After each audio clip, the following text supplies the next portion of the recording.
What's best for patients is decided through clinical trials and guidelines for doctors to follow. But do those involved always play fair? And can the deck be stacked in favour of one recommended treatment? We've heard claims from experts who feel the whole system could have been stacked to prefer an outcome which is now being questioned.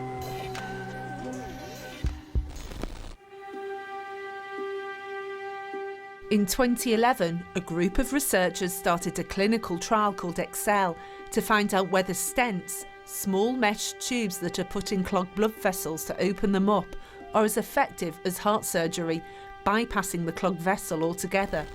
This was for patients with a particular type of heart disease called left main disease.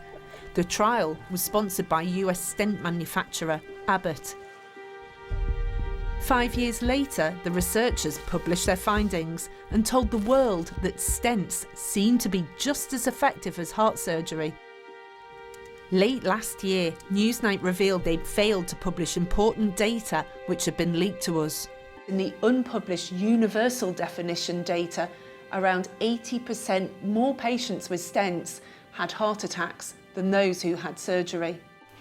Major groups of doctors called for the trial to be reviewed, but the researchers stood by their work, saying our leaked data were fake and that their methodology was the right one. But it wasn't just heart attack data the scientists had failed to publish. People had died, and the researchers held that information back for years. The trial started in 2011, but not all the patients had the procedure then. It takes time to recruit people for a medical trial. Some joined it as late as 2013. The researchers followed the patients from the time that they had the procedure onwards, so they could have chosen to see how some patients were faring up to 4 or 5 years after their treatment, but they chose to see only 2 or 3 years. So when they published the data about what happened to the patients, it was only on the basis of the first 3 years. So if somebody had died 3 years and 1 day into the trial, that death wouldn't have been counted in the results. The 3-year paper. Professor Nick Fremantle is one of the world's leading experts in running clinical trials. I'm absolutely appalled that they've done this. I've taken a straw poll of my professional colleagues, and it draws disbelief that somebody would, people would do this. Newsnight has seen information shared between people involved with the safety of the trial that suggested things were starting to look worse for people with stents after 3 years. More people were dying with stents than those who had surgery.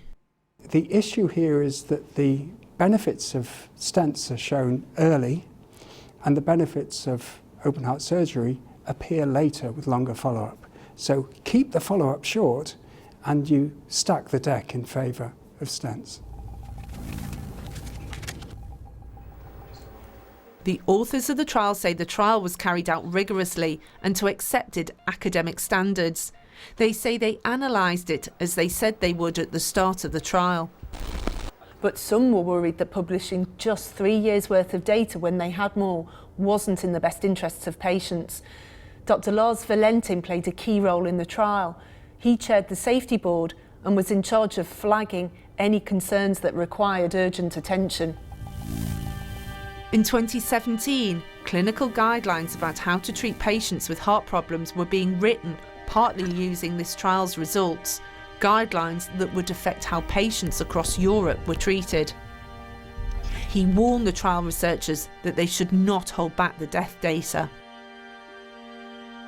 It might be very concerning if in the future suspicions were raised that already available information on mortality was withheld from the cardiology and thoracic surgery community.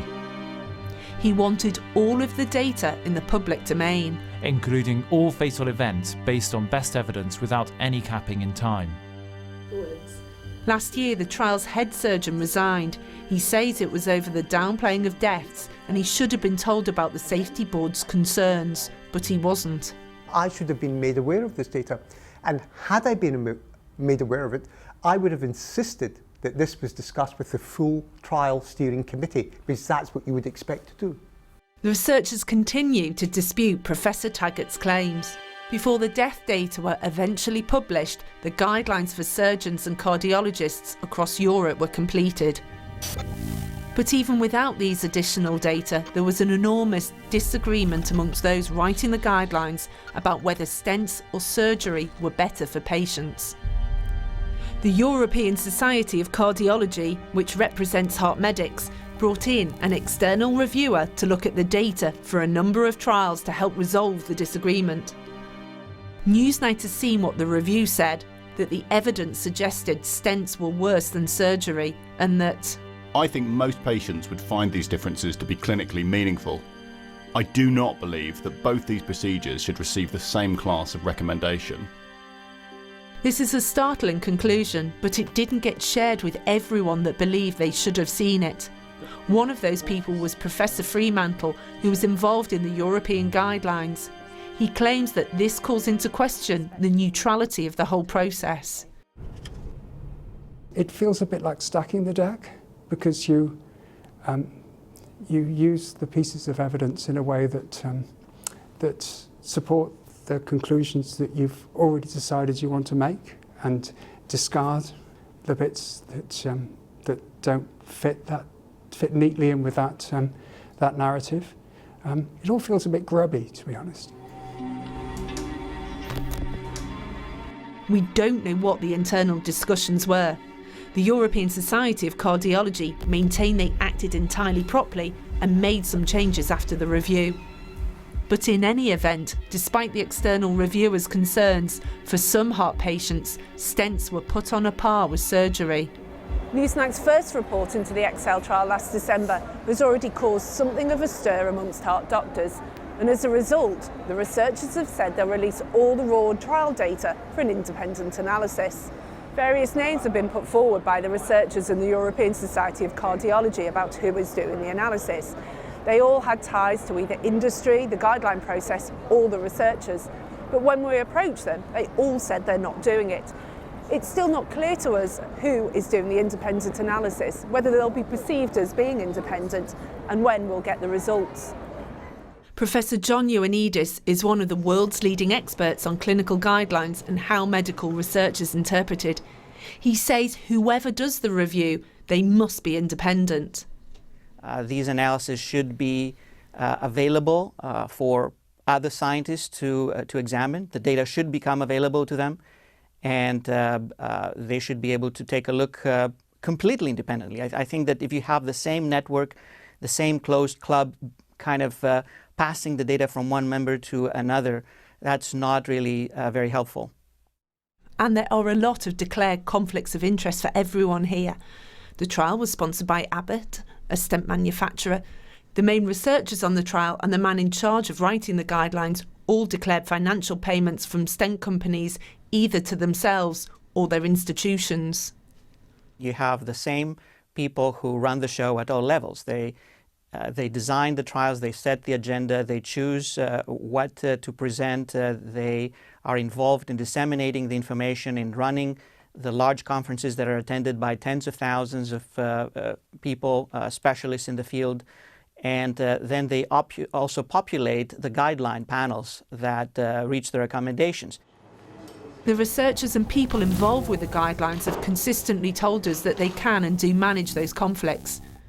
This situation is not unusual in medical research, and the conflict of interest declarations are intended to mitigate against conscious or unconscious bias, or the appearance of it. In the spirit of open and transparent scientific debate, we asked all the people involved for an interview on camera. They haven't accepted our offer. But while the whole system is controlled by organisations and small groups of doctors with financial ties to companies that stand to benefit from a particular result, there will be questions about whether patients are getting what's in their best interest. There was Deb Cohen now. Abbott, the sponsor of the trial, told us that the study was executed by independent research organisations. The main researchers and the European Society of Cardiology, which was involved with the guidelines, stood by their work and rejected any suggestion that the reporting of the trial or the guidelines process was in any way unfair.